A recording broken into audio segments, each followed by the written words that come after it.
Hoje, a gente vai mergulhar numa história incrível. A história de como a humanidade inventou uma linguagem universal. Só que não uma linguagem de palavras, mas sim de medidas. É uma jornada, sabe, que nos levou do completo caos para uma precisão absurda e que, no fim das contas, mudou o mundo para sempre. Para começar, pensa numa situação bem comum. Quem nunca comprou alguma coisa na internet e quando a encomenda chega percebe que o produto é bem menor do que parecia na foto? Dá uma pequena frustração, né? Agora, segura essa. Imagina esse mesmíssimo problema de percepção, esse erro de tamanho, só que com uma ponte, ou pior, com uma nave espacial. Aí, a diferença entre o que a gente achava que era e o que realmente é pode ter consequências bem catastróficas. E por mais que pareça loucura, por séculos, o mundo funcionou exatamente assim, num grande universo de medidas aproximadas. E essa é a nossa primeira parada, um mundo de mais ou menos. Para a gente entender isso bem, vamos voltar no tempo. Imagina a cena, lá no século XIII, alguém chega numa loja e pede 5 palmos de tecido. O vendedor, claro, usa a mão dele para medir. O comprador, desconfiado, mede com a própria mão para conferir. O problema, as mãos, obviamente, não são do mesmo tamanho. E aí, começa a confusão. O palmo do vendedor podia ser maior que o do comprador, ou o contrário. E a pergunta que fica é: quem estava certo? A resposta é: os dois. E esse era o X da questão. Não existia um padrão, uma referência. Era um sistema que criava desconfiança, conflito e era um prato cheio para todo tipo de fraude. E olha, o palmo não estava sozinho nessa. Quase tudo era medido com base no corpo humano. Tinha o côvado, que era a distância do cotovelo até a ponta dos dedos, a braça, a medida com os braços abertos, o pé, que era literalmente o tamanho do pé de alguém, e a polegada, a largura do dedão. Parecia prático, né? Mas era a receita para o caos. E essa falta de um padrão universal não era só um probleminha confuso lá do comércio antigo, não. Ela continuou sendo perigosa, muito perigosa, mesmo na nossa era moderna. 125 milhões de dólares. Esse foi o valor do prejuízo da perda da sonda Mars Climate Orbiter da NASA lá em 1999. E a causa foi um erro tão simples que chega a ser inacreditável. Uma equipe de engenharia usou o sistema de medidas imperial, sabe? Pés, polegadas, enquanto a outra equipe, da própria NASA, usava o sistema métrico. Ninguém converteu os dados. Resultado, a sonda errou feio a trajetória e se desintegrou na atmosfera de Marte. Um desastre desses, claro, acendeu um alerta gigantesco. O mundo precisava de uma solução definitiva. E foi aí que começou a busca por uma medida para todas as pessoas. A primeira grande tentativa de resolver essa bagunça veio num momento histórico bem agitado, a Revolução Francesa. Os cientistas da época, super inspirados pelos ideais de igualdade e razão, tiveram uma ideia radical. Eles pensaram, e se a gente criasse um sistema de medidas que não fosse baseado na mão de um rei ou numa tradição qualquer, mas sim na própria natureza? Algo que fosse igual e acessível para todo mundo.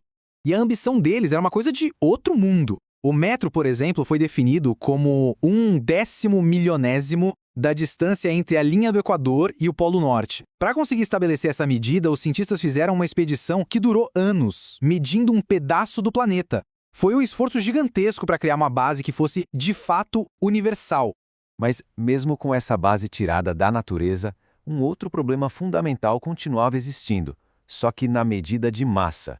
E isso nos leva para uma história que parece até ficção científica: o incrível encolhimento do quilograma. O grande protagonista dessa saga é este objeto aqui. Por mais de 100 anos, o quilograma de todo o planeta era definido por um único cilindro de platina e irídio. O nome dele era Le Grand K, o Grande K. E ele ficava guardado a 7 chaves num cofre em Paris. A massa do mundo inteiro era literalmente calibrada com base nesse pedacinho de metal. E olha, ele reinou absoluto por muito tempo. Em 1889 se tornou o padrão oficial do mundo. Parecia perfeito, imutável. Só que, lá pela década de 1950, a nossa tecnologia ficou tão precisa, mas tão precisa, que começou a perceber uma verdade bem inconveniente. E aí, finalmente, em 2019, depois de 130 anos de serviço, o mundo aposentou oficialmente o Le Grand K. Isso nos leva a uma pergunta que dá até um arrepio. O que acontece quando o padrão, a única coisa que deveria ser absolutamente imutável, muda? Pois é, aconteceu. Ao longo da sua vida, o Le Grand K emagreceu. Ele perdeu cerca de 50 microgramas. Isso é menos que um grãozinho de poeira. Parece nada, né? Mas para a ciência de alta precisão, uma variação no padrão fundamental é como um terremoto. Se o padrão muda, todas as medidas do planeta se tornam de repente erradas. A ciência precisava de algo melhor, algo que fosse de verdade universal e eterno. A solução foi uma mudança total de pensamento. A gente precisava fazer a transição de um objeto para uma lei. A revolução é essa aqui. A gente saiu de um padrão antigo, um pedaço de metal em Paris que podia sujar, estragar, mudar, para um padrão novo, uma lei fundamental do universo. Uma lei que não muda. É a mesma aqui, em Marte, em outra galáxia. É a transição de confiar em algo feito pelo ser humano para confiar nas regras do próprio cosmos. Então, o que é um metro hoje? Não é mais uma fração da Terra. O metro hoje é a distância que a luz viaja no vácuo numa fração minúscula, mas minúscula mesmo, de um segundo. A definição dele está amarrada na velocidade da luz, que é o limite de velocidade do universo. E o quilograma?